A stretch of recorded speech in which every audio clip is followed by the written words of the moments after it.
All right, so what I want to go through today is just talking about the role of the gut, specifically when we're talking about cravings and willpower. And if you guys, I think a couple of you I've worked with, and just following me, transitioning from traditional medicine, conventional medicine to functional medicine, it kind of blows my mind that we don't learn more about this like in medical school.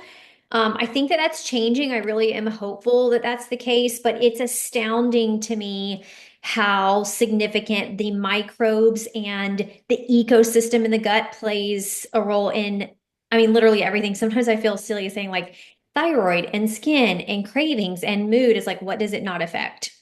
Um, so we'll talk through specifically related to cravings and willpower, and just, some fun facts about the gut. And then I'm going to go through a sample test from an actual patient, that I'm working with. So you guys, and if you've had gut testing before, like Sarian, this is going to look familiar to you, but, we'll go through it and kind of see like what does it look like, what are we looking for. I don't want this to last too long because I know from a recording standpoint people won't be able to rewatch it if it's too long, but and then happy to answer any of y'all's questions. So let me share my screen and go into present mode real quick. If there's any questions right off the bat, you guys can drop them in the chat, but um okay, can y'all can see this? Okay, awesome. Thanks, Ariane. Okay, so drop any questions that you have in the chat and just, I think that if we, no matter how healthy any of us are, I do feel like cravings and willpower is something that we kind of, at least me personally, like I always feel like is a struggle.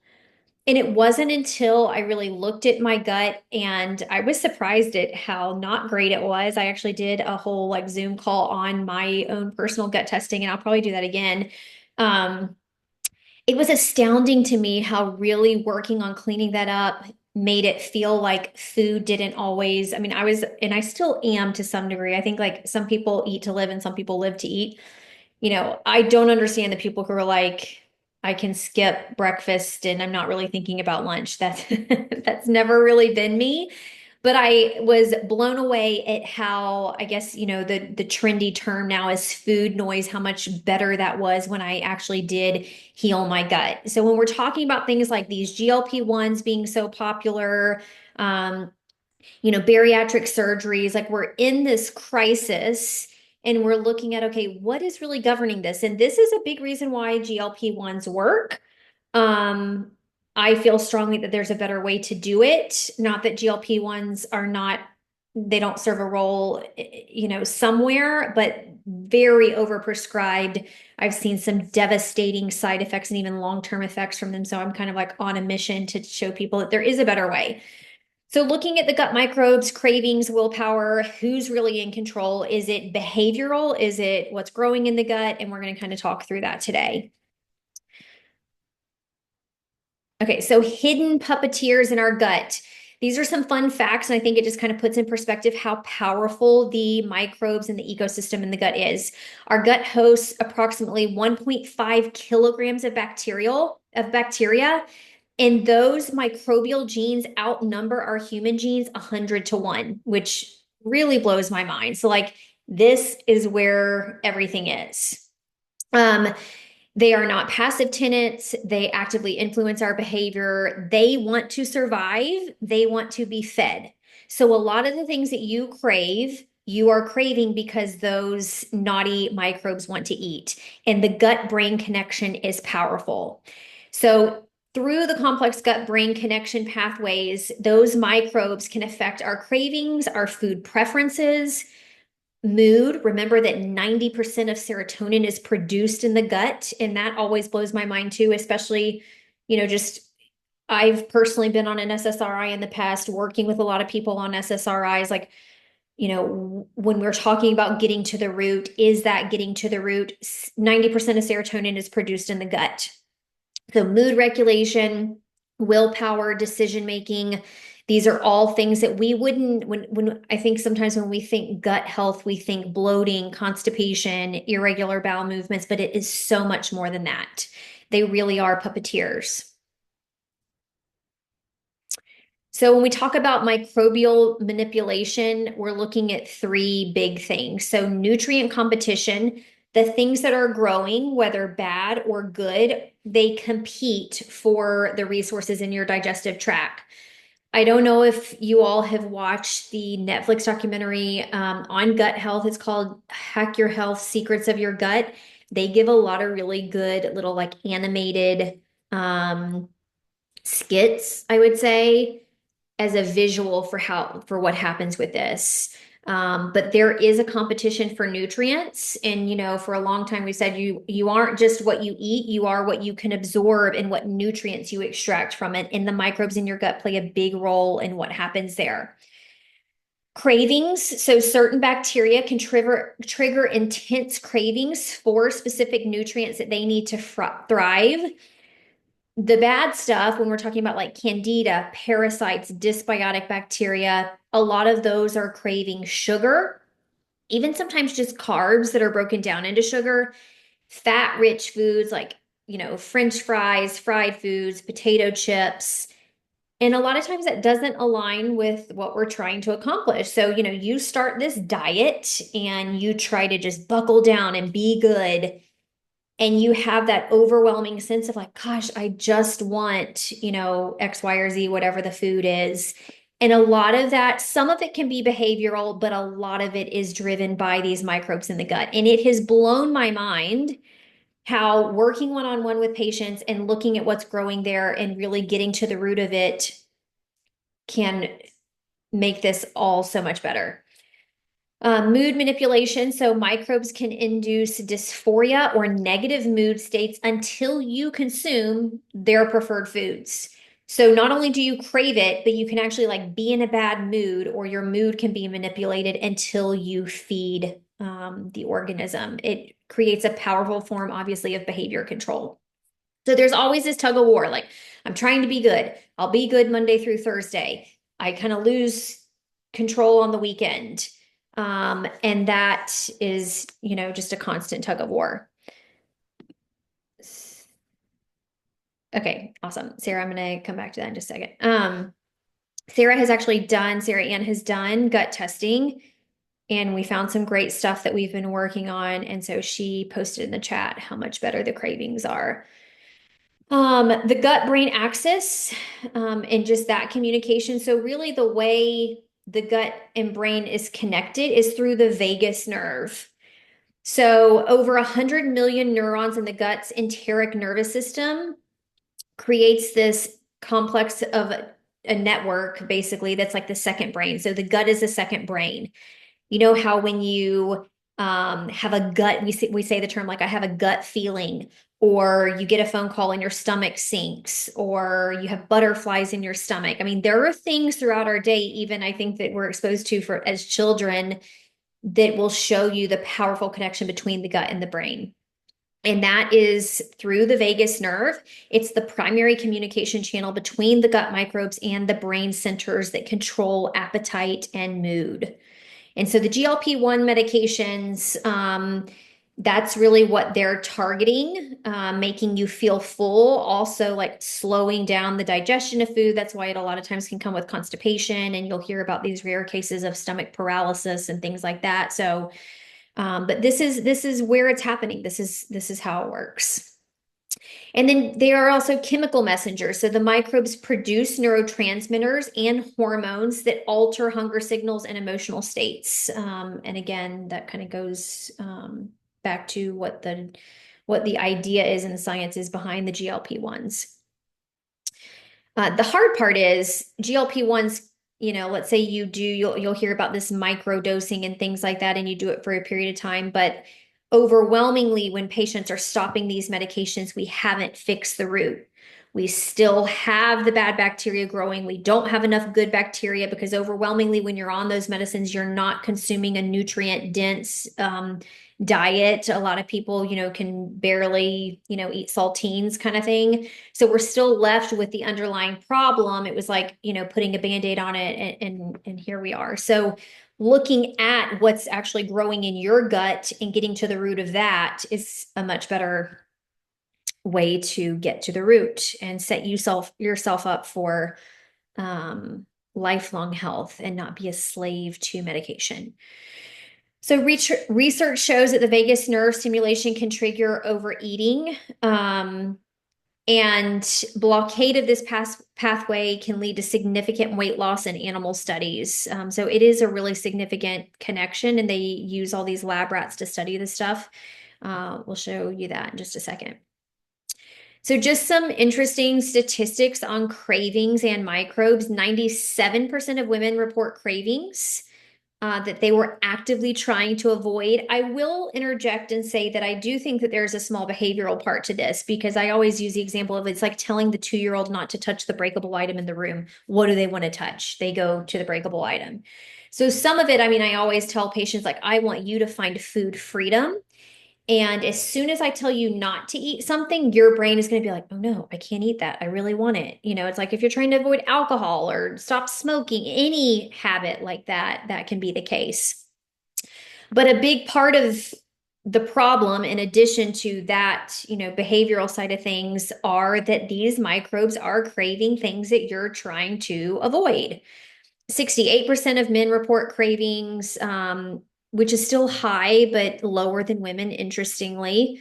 There's probably a bigger hormonal component here, and the gut does play a big role in hormone balance. 24 hours, this always blows my mind too, where we can actually see changes in the microbes in just 24 hours of dietary changes, which is encouraging, but also discouraging, because also 24 hours can wreck it too. I don't want to say wreck it, but can shift things in either direction. Fun fact here, mice transplanted with microbes from different donor animals consistently choose diets that match the nutrient preferences of their new microbes. So when you say, like, I don't like a food, or I don't like part of it, I always tell the kids, like, your taste buds change. I want you to try it again. But some of it is the microbes that are surviving and thriving based on what you're eating. That's what you're going to want to eat. And when they've like transplanted these, the mice actually want different food based on the microbes that they have. So a direct microbial influence on food preferences, which is so interesting. Some real world evidence, just more mice studies about microbes influencing food choices. Germ-free mice, so these would be mice that don't have a lot of the good bacteria, show stronger preferences for sweet foods and express more sweet taste receptors. So this, I think a lot of people, when they look at gut testing, and we'll look at it together in just a second, but a lot of people look at it and like they want to see what's in the red. And sometimes the most compelling is not what's in the red, but the lack of what's in the green. In other words, there's not enough of the good microbes that are creating that healthy garden, that healthy ecosystem, forest, whatever you want to call it. And those mice do have stronger preferences for sweet foods. Human studies reveal distinct microbial metabolites in the urine of chocolate cravers versus non-cravers, despite identical diets.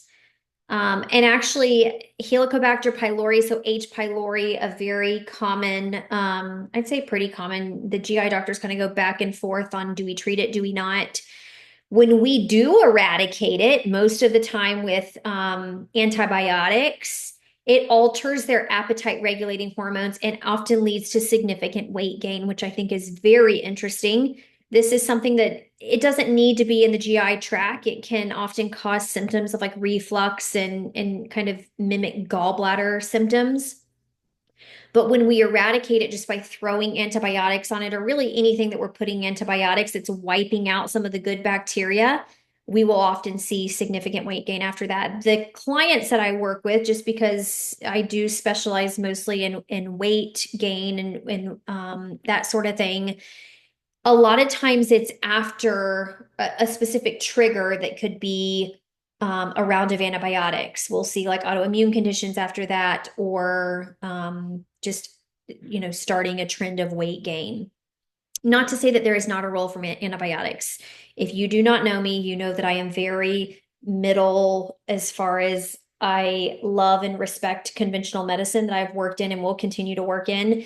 I do think that there's a conversation to be had for we're not doing a very good job with chronic conditions, and there's definitely more to learn about that. So it's not all or nothing. So hear me there. So we've talked about it, but basically the microbes play an active role in shaping our food preferences and eating behaviors. It's not all behavioral, just brain wise. Most women are people that I talk to in general, they intellectually know what to do, but the overwhelming influence that the gut is playing in their ability to carry that out that's where the disconnect is. We can get into hormones, and actually next Friday the topic is going to be on hormones, so I hope you guys will join me again for that. But when I'm looking at all of these functional labs with a patient, gut is what I want first, because that is literally setting the foundation. The hormones we can stack on top of it, cortisol, genetics, those kind of things, but the gut is the foundation. And the great news is that it's 2025 and we have ways to look at the microbiome now, which is so cool. So, modern gut microbiome testing, there's a lot of different tests. My favorite one is called a CSAP, a comprehensive stool analysis and parasitology. That's what we'll look at in just a second. But we look to see and identify what bacterial species are present. We identify candida, parasites. This allows us, me, whatever provider you're working with. I mean, this is the definition, in my opinion, of personalized health. This isn't, oh, you should take a probiotic, or you should take a digestive enzyme, or whatever. And all the things we're bombarded on social media with, well, you just need colostrum and you just need this. No, this is looking what's happening in your gut and what do you need. I think a lot of reason why people feel like they start a probiotic and it doesn't really make a big difference is because they're not taking the right one. We want to take one that hits the strains that aren't as plentiful. So this is really where we can personalize interventions based on the testing results. That a lot of times includes targeted probiotics, sometimes prebiotic, fiber, and dietary modifications. So we'll talk through that a little bit more when we look through the testing. Case study, changing microbes to change cravings. With probiotics, lactobacillus is a big one. And I've actually had a couple of patients recently that have like no growth of lactobacillus. And that plays a huge role in mood, reduces anxiety, often linked to emotional eating and craving. So lactobacillus is one of those good bacterial families that we want growing robustly. I'll show you that on the gut testing. Short chain fatty acids. This is something that we also look at on the testing, that helps protect the gut, strengthens the appetite control mechanisms. So we always want to optimize those short chain fatty acids.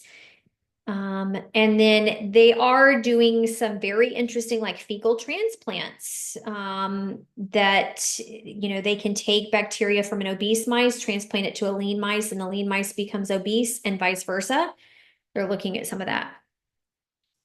After adjusting my diet based on my gut test results, my sugar cravings diminished significantly within 3 weeks. It was like someone turned down the volume on that constant nagging for sweets. That's from this like specific clinical trial participant, but that is what Sarah Ann was saying. She said, praise report, my cravings have significantly reduced since the caprylic acid protocol, specific to the dysbiotic bacteria that we found on her labs.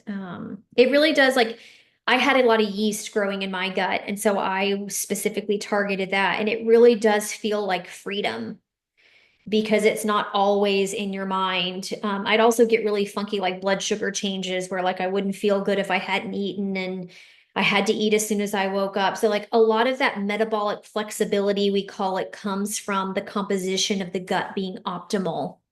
And that's the biggest difference that it's made for me. Also, I had a really annoying rash on my hips that would not go away. And like, $1,000 worth of steroid cream later, It was actually the yeast. And once I got rid of that, detox from the yeast, I have had no more rashes, no more itching, praise. So willpower versus the microbes, what can we do? So shifting your perspective, recognizing that some of the cravings may be microbial blackmail and not your lack of willpower, laziness, whatever.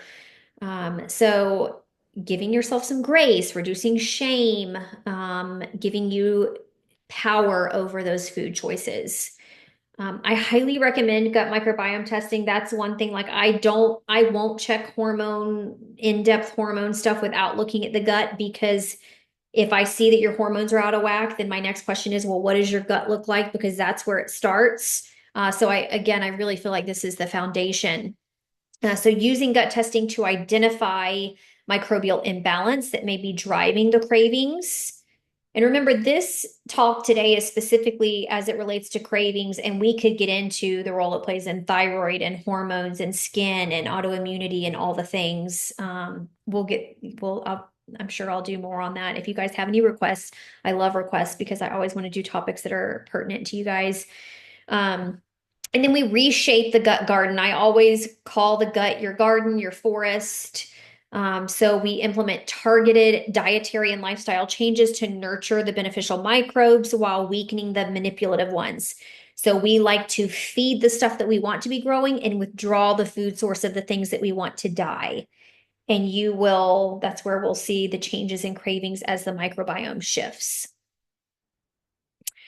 So use the gut microbiome testing, intervene with the personalized dietary and supplements based on your results. This is individual to every person. I get a lot of messages about like, should I start caprylic acid or should I start oil of oregano? I don't know until I see your testing. And I'll tell you what, it would take a lot less time on my part if there was like a very simple, this is what everybody should do. But everyone's test, I mean, I've looked at hundreds of these tests and they're all so different. I can't tell you that. I mean, you can't guess. You have to test. You're going to spend so much more time and money trying to figure it out without testing than if you just do it. Monitoring it. So I also get a lot of questions about like rechecking. I like to use clinical progress and clinical symptoms. Like, are your cravings better? Is your weight trending down? How's your skin? How's your energy? Like all of those measures. A lot of times I do want to recheck the gut microbiome, but we typically wouldn't do that for at least 6 months just because it does take time for it to change. So understanding and working with your gut microbes rather than against them, you can create lasting changes in your eating patterns, in your health outcomes, and then you are empowered and can reshape that trajectory. It's not like you're a slave to these little organisms. So let me pull up I think I probably could have just gone right to this, but let me pull up the test that I want to share with you guys. It was hard for me to like pick one. I'll have to pick different ones and like share them based on different topics.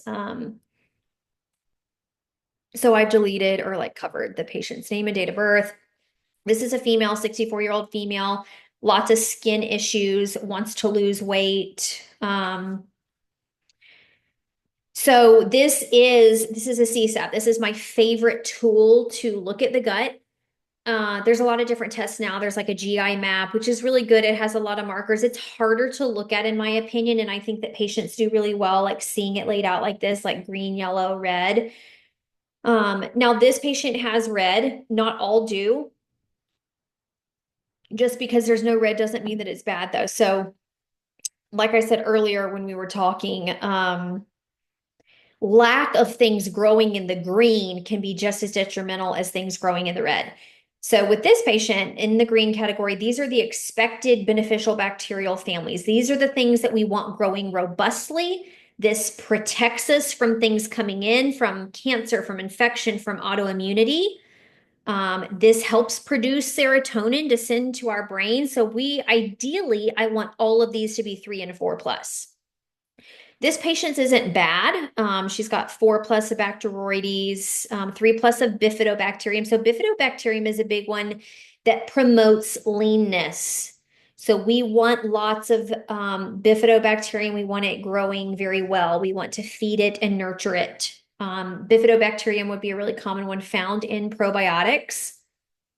We have E. coli. This is not like the pathogenic form of E. coli. This is the good type of E. coli. Lactobacillus. So remember, lactobacillus plays a big role in mood.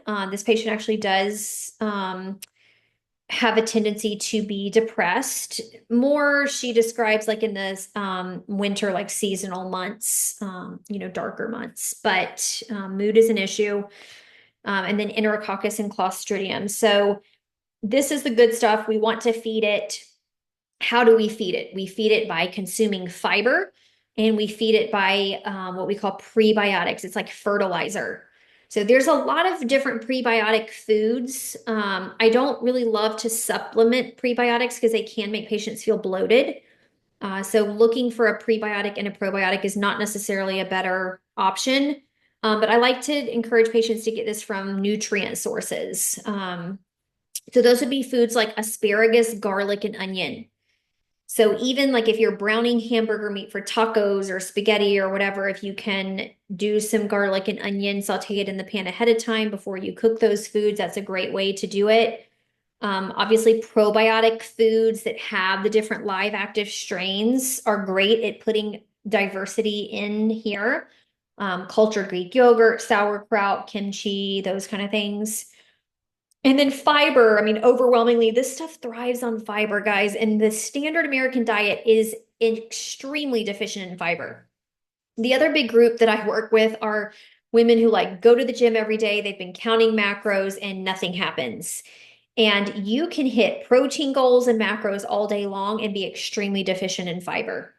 And what we see is a lot of times like that works for a period of time, but then we hit the like perimenopause kind of years and hormones shift, and we haven't really been feeding this stuff. And it's like all of a sudden the things that I used to do doesn't work anymore. And that's a lot of times like what I can kind of trace it back to.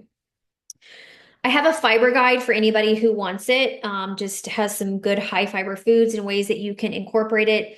The fiber goal for women is 25, at least 25 grams a day, and for men is 35. And when you really start like looking at it and adding it up, it took me a while to like get in the routine of hitting that regularly. So I would challenge you for that. And then here in the middle, yellow, so imbalanced or commensal flora. These aren't necessarily beneficial or harmful to the host. They can be harmful. I look at a couple other markers, but for this patient, she's got some group B strep. So a lot of times, like if you're pregnant, we would check you for that. A different type of strep. So this stuff, these are weeds. They're not necessarily like a bug or parasite that's really detrimental to the garden, but they're taking up space. They don't need to be there. I don't want to feed these guys. We're always going to see. I actually have had one sample that there was nothing on there, but typically we're going to see something. But I definitely don't want it growing at 4+ and 3+. We want it to see it lower. And then over here in the dysbiotic flora, these are the things that are actually harming the host. They aren't pathogenic in that they are different types of bacteria that we can find in the gut, but they're overgrowing, way too much growing. This it doesn't need to be here. So when we're talking about mood and a hard time losing weight, and this stuff screams for foods that you shouldn't be eating or that you're trying to avoid. So we've got to get rid of this stuff. If it's going to be there again, I want it to be in a lot lower amount. And a lot of times if we lower the amount enough, it will actually go back to being just imbalanced. It's not in this category. Klebsiella is something that we see in a lot of autoimmune cases. So anytime I have an autoimmune case, I always want to look for Klebsiella. And I've seen profound improvement in autoimmune cases when we get rid of that, which again, is just crazy to me. Especially coming from traditional medicine where we put people on like high power immune suppressants where the side effect is cancer because we're shutting down your immune system when these people may have tons of Klebsiella growing. It's like, let's clean that up first and see where we're at. And then Citrobacter, a lot of times this one can drive gluten intolerance. I actually have a patient who thought she had celiac her entire life, but her genetics show that she should tolerate gluten fine. And she had Citrobacter, and once we got rid of it, she's now able to eat gluten and she does not have any symptoms from it. So very interesting. So then the question is, okay, we kind of attack this from two different ways. What do we do about this? Definitely a good probiotic with a lot of lactobacillus in those nutrition like focus foods, probiotics, prebiotics, fiber. That's bringing in the good guys so that they kind of crowd out the stuff that we don't want to be here. And then we also attack mode. And we're going to put some very specific supplements. We'll see it. I'll show you guys at the bottom of the report specifics on what will kill some of this stuff off. And we also do want to withdraw its food source. So a lot of times this is where I will walk the patient through an elimination diet. I don't do the same elimination diet for every patient. It really depends on what they have going on. But just for your knowledge in general, it'd be very similar to Whole30. It's basically taking out dairy, gluten, eggs, of course, like alcohol, sugar. So I allow most patients to have any meat, any fruit or vegetable, nuts and seeds. Again, it's not the same for everyone, depending on the other things that they have going on. But in general, that's kind of what that would look like. You only do it for 23 to 30 days. It's not long term. A lot of people say, okay, well, then when I go back to eating those foods, if it's contributing and feeding some of this, does it all of a sudden start growing again? Think of it like cleaning your car. If you go a year and don't clean your car, you have a lot of cleanup work to do, and it takes you a long time. But if you take your car by the car wash once a week, you keep it clean. So it's the same idea. We can maintain the product. Like after we've done the like really intense like gut cleanup, we can maintain that just, with a couple things a couple times a year. And most of the time you'll find like you don't really crave the things that you wanted before. Like it's like, do I really want to eat that birthday cake? I don't really want it. Like, is that just gonna, send me into a spiral? So it's a lot easier to keep it clean once we've done the initial cleanup. So then we scroll down here and we see yeast. So she does have some yeast. It's not growing enough that it's spilled over into this dysbiotic, but this is candida. There's lots of different types of candida. This is the one that would typically cause like vaginal yeast symptoms. She doesn't have that, but a lot of her skin issues are very common with candida. That's how I experienced it. It was like itching, rash. And sugar, candida loves sugar. It loves carbs. It just thrives on that. So if you feel like you're someone who that's really the driving force of your cravings, I'd say, candida is what I find even more than parasites. I think Instagram is like obsessed with the idea of like, oh, we all have parasites. And sure, yes, but overwhelmingly it's the candida that most Americans are dealing with because of just the nature of our diet. Not like everybody has a parasite. I find way more candida. So there are also some combination of herbs that I like to use to really target candida. And it would kind of go along with what I'm using to clean up the dysbiotic bacteria as well.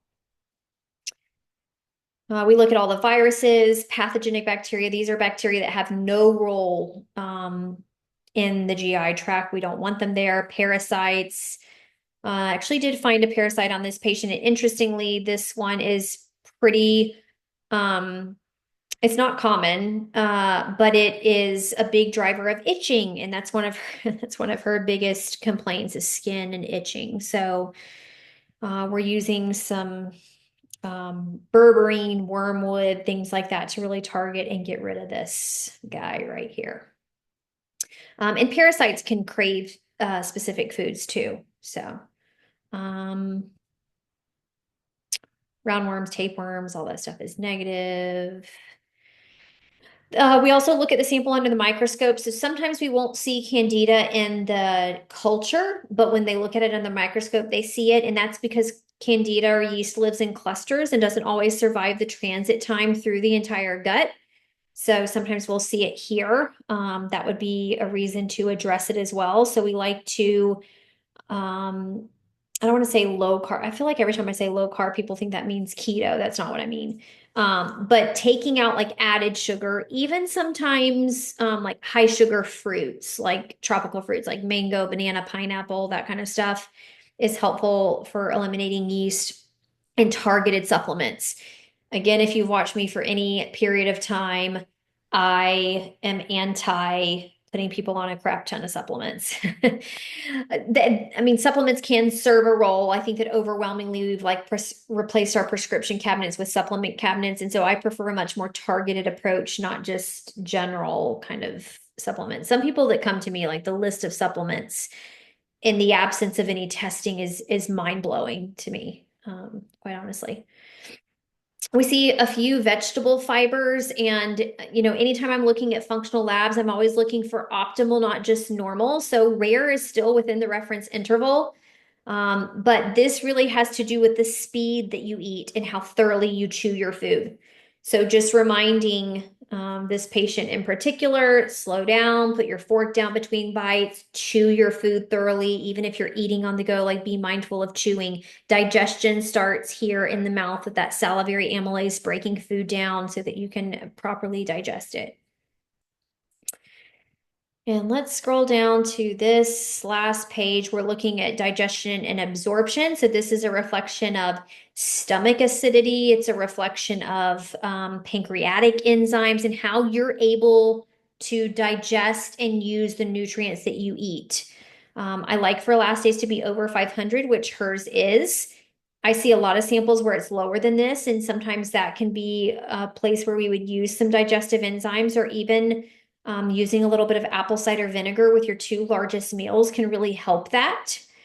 Um, Look at inflammatory numbers. That would specifically have more to do with like inflammatory bowel type stuff like Crohn's or ulcerative colitis. But I do see some inflammatory numbers pretty high if there's a lot of stuff growing and it's having a direct impact on the gut. But this looks fine.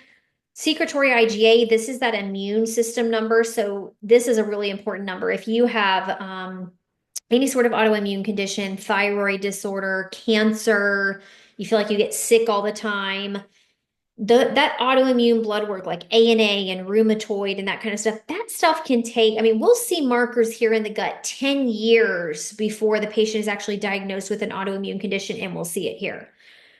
So secretory IgA is one of my favorite things to look at. And mine on my testing was actually high. So I've really focused on that. I have no interest in developing any sort of autoimmune issue. But after our skin, this secretory IgA lies in that lining of the intestinal barrier, and it's the second line of defense.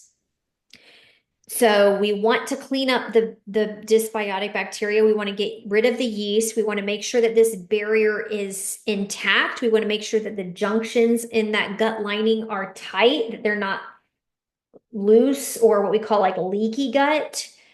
So some of the things that we can use just from a supplement perspective to help that are collagen, colostrum, things like bone broth, gelatin. So I give the patient a very specific nutrition plan based on what I see here. Hers looks pretty good, but you see how wide the reference range is. I would like for it to be a little bit higher. That would be optimal. I expect that this number is going to come up and improve as we clean up some of the dysbiotic bacteria that we saw earlier. And short chain fatty acids, these are a byproduct. We talked about it briefly in the presentation, but a byproduct of fermentation of dietary fiber. So making sure that we're getting enough fiber, making sure that we're feeding the good microbes. Her numbers look pretty good. I'll have to show you all my testing sometime. I didn't have any dysbiotic bacteria, but my short chain fatty acids were not good. And I didn't have as much good bacteria growing as this patient does. So eating more fiber can help this. Supplementing with a probiotic can help as well. Again, looking for optimal. So like with acetate, she's at 59. I'd like it to be a little bit higher. For propionate, 18. So you see, like I want it to come up higher in these reference ranges, but overall looks okay. pH, occult blood, that's pretty self-explanatory. But one more thing that I want to show you all is down here at the bottom. So if we find anything that's in the dysbiotic category, If you've ever had like a urinary tract infection or like a skin infection, they send it off for a culture. This is what we're looking at here. So if you were to go get an antibiotic, these are the things that would treat it. We don't love that approach because when you do the round of the antibiotic, you're wiping out a lot of the good bacteria, and that leaves you susceptible to this stuff growing back or even other things coming in. And I've had fantastic results with the natural antibacterials. Caprylic acid is one that we'll use a lot, is what Sarah Ann was talking about. I don't ever use ionic silver. I would go more toward the colloidal silver. Um, the uva ursi is one that I'll find a lot of bacteria that is responsive to that. So we have some preparations with that uva ursi that will help kill it. Sometimes we have to use several different agents. It's just kind of a depends on the person. But that's something that we would work through. And then here's the Klebsiella. So for this patient in particular, we're doing colloidal silver. We're going to see how she responds to that and how much of this we're able to kill off. She's also done an elimination diet. She's lost 10 pounds doing that so far. And we'll just kind of titrate, what agents we're using based on how she responds. And then we'll definitely be rechecking this test at some point. I'll probably make sure that we do another talk kind of going over like the difference. And that would be fun to like do somewhere we've done a start and a repeat and kind of see how it changes. Would be cool. So that's just an overview of the testing. You can see that like it takes the guesswork out. So we're looking at, okay, what is in your gut? What do we need to do nutritionally? What supplements are worth it for you to take? And that's going to help cravings, mood, all those things. So I'm done talking now. Does anyone have any questions? Y'all can unmute yourself or put it in the chat. And it doesn't have to be related to gut or anything I just talked about. It could be any question at all.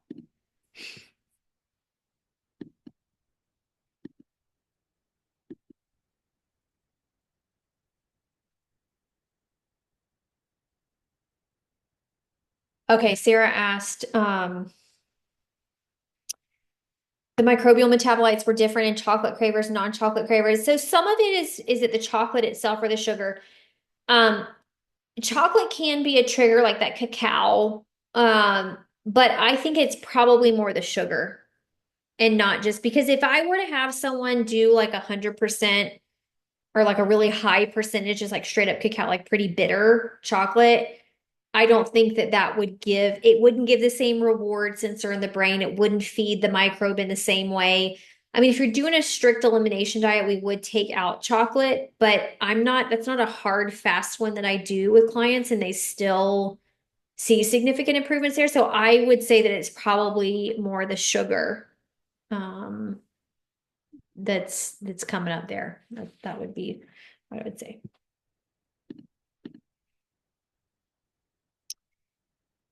Any other questions about anything? Hormones, the vagus nerve, reset products. Yeah.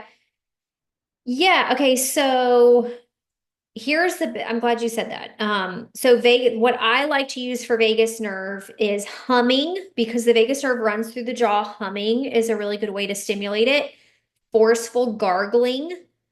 And anytime you can do like diaphragmatic breathing, that also stimulates the vagus nerve. They do have these products, they're like massage.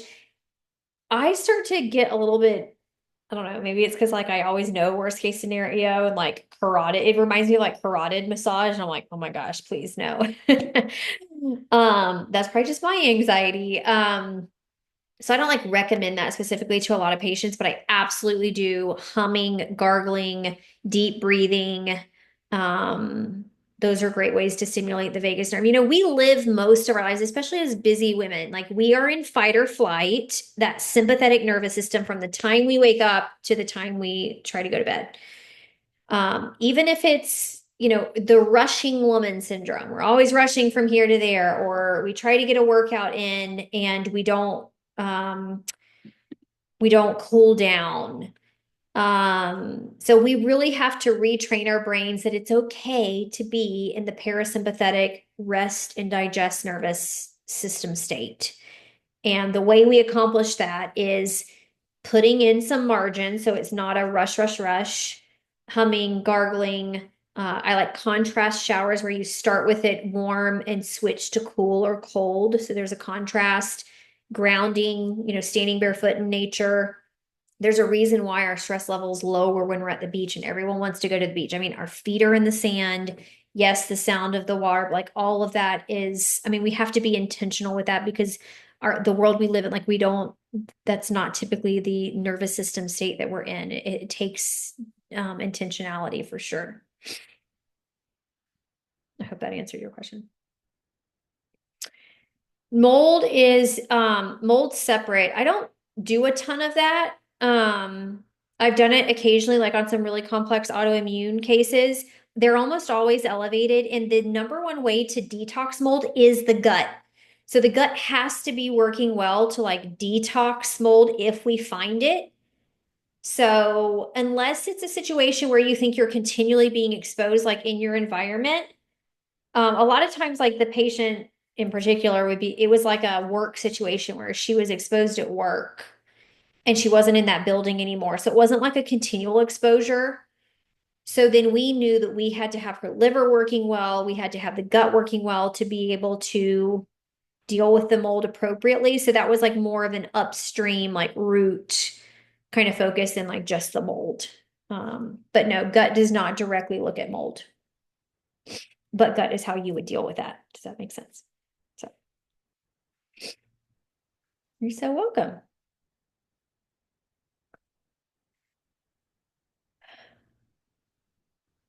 All right. Any other questions? I am recording this, so I will make sure that I send the recording out. I'll probably have the girl who does my email, like just send it out in an email so that all you guys will get it too. If you have any requests for topics, I love that because again, I don't want to sit here and talk to myself and I want it to be interesting to you. And so next week, I think we're going to do hormones and kind of pick apart a hormone test and what we're looking at there. So that hormone test like does estrogen, progesterone, testosterone, cortisol, like all the things. So we'll look at that together. But like I said, I always like to use that test after I've looked at gut because the first question I would have if that stuff's out of whack is what's happening in the gut. So it's all really cool. It's so fun to like put the whole picture together and have these cases that are like, it's a lot of people who've like tried a lot of things and nothing's worked. And actually seeing it work is incredible. But it also takes a lot of time. Like, I talk to my clients very often throughout the week, and it does require a lot of support and kind of getting to it. So I get why doctors can't do it. I mean, if I was in the clinic setting, there's no chance. I mean, I've got 15 minutes to help you, feel better. And a lot of times that means like spraying Lysol or putting a Band-Aid on the problem. But such is life. All right. So if you guys think of anything after this, please, you can send me a message on social media. You can email me. I want to make sure that everyone is in the community. So I'm going to drop in the chat real quick. So I'm working on I have an app, but I'm working on like the branded app. But anyway, if you're in this community, you will make sure that you get all of the talks and the recordings and what's going on and like anything like that. So let me,